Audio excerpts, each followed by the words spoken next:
Like everything's already in place. The margins don't have to be high. And I think that we're going to be able to be probably the most competitive in the market. Where we are is I'm pretty much, so obviously I'm using it as like I'm the test subject. Mm-hmm. And I've realized, number one, what size of them to use, like the plates, not the plates, but like the containers. Certain things, what we're actually trying to work out right now is what's freezable and what's not. So we have to be careful with what, especially vegetables that we put in the meals, because not all, like, you can't put peppers, like spinach doesn't work, like stuff like that will freeze. And when liquid crystallizes inside of, like, obviously vegetables are like very full of the water content in vegetables is like significantly high. Obviously in some vegetables that they're even higher, like for example like a pepper or something like that, when the water crystallizes and then it thaws out, it turns into like mush. The crystals like internally rip it apart, right? So we're trying to figure out what we can use, what we can't, right? Actually, we should probably reach out to Carmelo and just figure out like that's actually, I didn't even think of that, to be honest with you. Yeah. He could probably just rifle off a bunch of them that. Yeah. Hey, here's the meals that work. Yeah, but he doesn't like actually. He said he doesn't do much shipping. He does mostly is in a store. In-store pickup. Yeah, in-store pickup, which is crazy. But anyways, so that's kind of where we are. We're trying to figure out, shipping methods what kind of shipping methods are going to be like economical for us and stuff like that. Because we do want to focus on, we actually want to go the other way. We don't want to focus on pickup. Right. We want to actually focus on shipping. Question for you actually that I wanted to follow up with is, when you reached out to Joe asking him about the meal prep, did he get back to you? Still no answer. Seriously? Yeah. I'll follow up again. But I was just like, hey, like how are the meals? This is probably Friday or Thursday or whatever. Yeah. No answer. He actually didn't get back to you? Yeah, no. The hell? That's kind of weird. While we're on the topic, I'm just gonna send a reminder for myself. Yeah. Meals, Joe. Yeah. Yeah, because I think so. Yeah, you were talking about how you figured out the container size. You got narrowing down like vegetable selection, packaging. Yeah. We want to do shipping. Yeah. What next in terms of like what is the next thing set up that needs to be set up in order for it to go live? Website. Yeah. We have to design the website. As long as the website's up and running, we'll be actually ready to go. Yeah. There's not a whole lot for us to figure out here. We have the kitchen, we have the freezer space, we have the fridge space. Ordering food only is a day or two out. Right. So long as a couple things on the website need to exist. Number one, we need to be able to build meals. That's a big thing. And I know you're not like keen on that, but say for example, for me, I wouldn't like, the only time I would probably even use meal prep, actually, I wouldn't want to say that, but the only time I ever have used meal prep, not that I wouldn't, but the only time I ever have used meal prep is when I'm dieting. And fact is, my diets require specific amounts of certain macronutrients, protein, carbs, whatever. Yep. So if I can't customize that, I just won't do it. You see what I'm saying? So I think it's going to be important. And although I know that that's kind of a... Yeah, because in my opinion, I think if like the diet you're following is a diet that would work for a good chunk of people out there, and I think... Oh, I don't know. I don't think so. Listen, I know it would work. From training hundreds of people in my life, it would apply to a lot of people. I know it would apply to a lot of people, but I don't think the majority of people would do what I'm doing. That's fair, but there's still people out there that I think that it would be justified to have that as an offering. A high protein, lower carb, meal. There's a lot of people that would want to. One of the reasons why I'd like to do like a select your own, like build your own meals, is because it would actually tell us what people want. Right, that's true. That's actually one of the reasons why I'd like to do that, and then we actually build a high protein, high fat, whatever meal based off of what kind of data comes in. Yeah. So we can like data mine people that actually want specific stuff. Because what I want, like the stuff that I'm eating, I don't think a lot of people would actually like. I think people pick that. Right. I think people that have a similar goal to you right now, similar, call it like body composition, and someone who weight trains as often as you do would be looking for like that quantity of protein, the macronutrient split. And I agree. The only reason why I like the the customizable option is because for food ordering, like what to store, how much to store of it, like demand, like so that we can qualify, supply and demand like early on instead of like having shit go bad or potentially go bad, or Sean's ordering too much, he's freaking out because we have all this shit, that's not being used. So I think it would help like the ordering process. I think it would help streamline the ordering process, at least in the beginning. So now let's say, for example, like, are you going to go with any stickers or anything on the actual like finished meals, or is it literally just like a container and that's it? No, stickers. Yeah. So we'll have to design the stickers, get nutrition facts, get those printed on, ingredient lists, maybe a logo at the top, whatever. Yeah. We already have a logo. Yeah. It's like literally the stars with the knife and fork. Yeah. Right. Same thing. Yeah. Like Canadian Meal Prep. Yeah. Exactly. And like it's going to be called CanadianMealPrep.com. Just like it is a subsidiary of Canadian Protein. Like we're going to leverage the Canadian Protein brand to deliver very good, nutritious, healthy meals based out of essentially the golf course. Yeah. We're going to leverage the golf course's kitchen. Yeah. This is one of the plans that we even had in the beginning to leverage the golf course, because before, when I did try this before, we had someone else making the meals. Right. And it was actually like not that cost effective. So there's very interesting synergies with the meal prep. So that's that. What about in terms of like logistics and shipping and everything? We haven't figured, it's been thought through. It just hasn't been implemented. So when we used to do it, we used to use FedEx, and the reason why we used to use FedEx was because it was guaranteed next day shipping. You start going outside of like Ontario, it gets very costly. Right. So we will have to put a surcharge. Like everybody's paying for shipping. That's what's going to we can't offer free shipping. Yeah. But our meal cost is going to be like very low. Yeah. So what I feel we should be doing is using live rates. Yeah. Right. We use live rates, whatever it costs. If you live in fucking Northwest Territories up in Canada, and you want next day shipping for meals, and it costs you $100 to get there because you live in a fucking igloo or whatever, like it doesn't matter. Yeah. You got to pay for shipping, but the per meal cost or per food cost will be like very small margins, because we don't need that low of a we don't need that high of a margin on this. Right. This is only something to offer. This is like a strategic offering to people that we're already having come through the door on Canadian Protein, that we already know they would more than likely be a customer, hundreds of thousands of people, millions or whatever.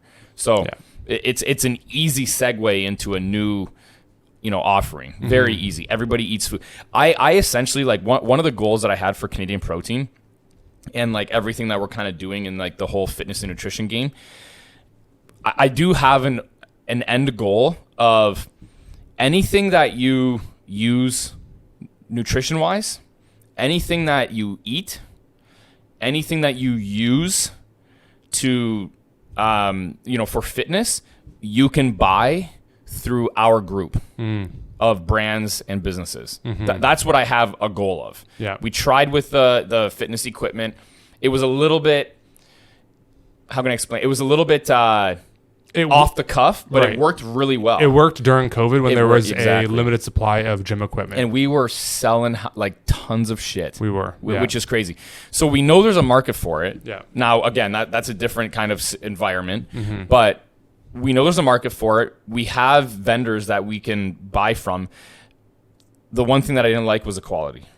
The quality of the product that we were getting in, we didn't really have time to really vet the vendors. And I feel like that was kind of a problem. Yeah, the quality, the manufacturers, they overpromise, underdeliver. Yeah, exactly. Yeah. And that's something that I think eventually we can probably get back into, because I do think that there's something there.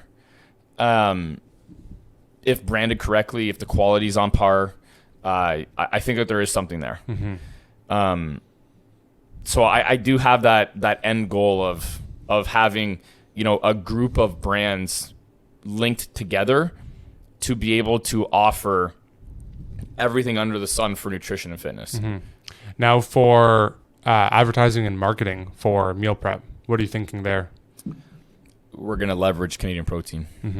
I don't think we're going to do like nothing crazy. Yeah. I actually don't want to go like balls deep, like right off the cuff.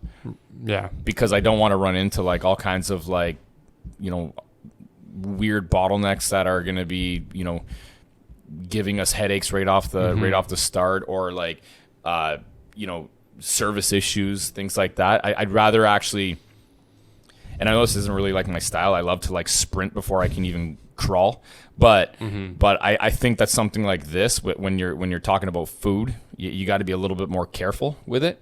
It's very perishable, you know, so we got to make like a lot of the right moves right from the onset to make sure that we don't really like fuck up large. Yeah, you know.